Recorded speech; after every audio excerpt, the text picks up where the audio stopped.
Apa nih? Astagfirullah. Astagfirullahaladzim. Dah tunggu jeda kejadian gedor. Astagfirullahaladzim, kamu ini berdosa banget. Kencana. Kencana ya. Aku hanya memikirkan satu peraturan penting. Kenapa kau lakukan hari ini kalau kau bisa melakukannya besok? A few moments later.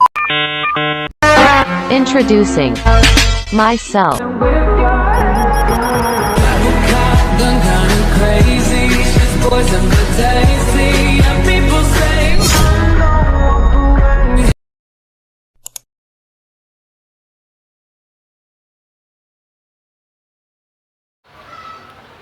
Halo teman-teman, perkenalkan nama saya Indo Alan dengan akhiran NIM 005.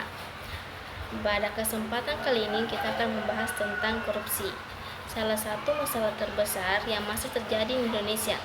Korupsi bukan hanya tentang uang, tetapi juga tentang hilangnya nilai kejujuran dan tanggung jawab. Tindakan ini sangat merugikan negara dan masyarakat. Yuk kita bahas bersama apa itu korupsi, dampaknya, penyebabnya, dan bagaimana cara kita mencegahnya.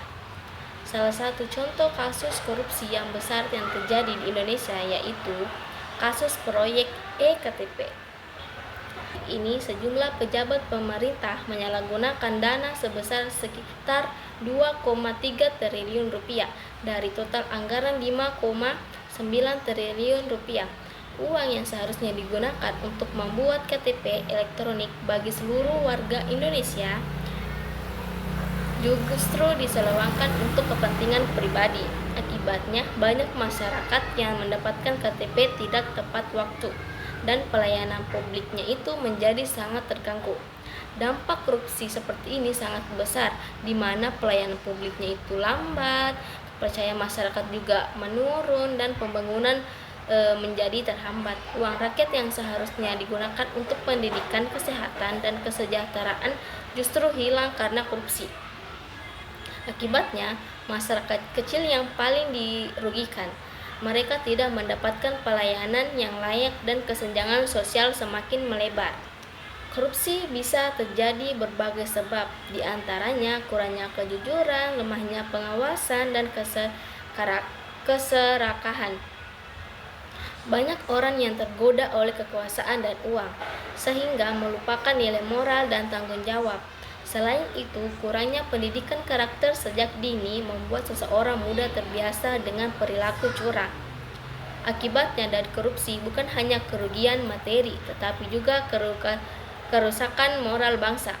Masyarakat menjadi kehilangan kepercayaan terhadap pemimpin dan budaya tidak jujur menjadi hal yang biasa.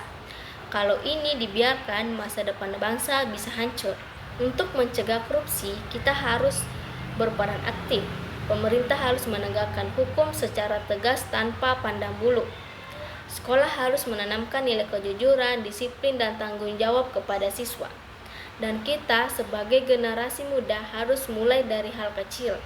Tidak mencontek, tidak berbohong, dan tidak mengambil barang milik orang lain. Karena korupsi besar berasal dari kebiasaan kecil yang tidak jujur. Mari kita bersama-sama wujudkan Indonesia yang bersih dari korupsi. Mulailah dari diri sendiri, dari sekarang dan hal-hal kecil. Ingat, Indonesia yang jujur dimulai dari kita. Sekian dan terima kasih. Wassalamualaikum warahmatullahi wabarakatuh. Dadah.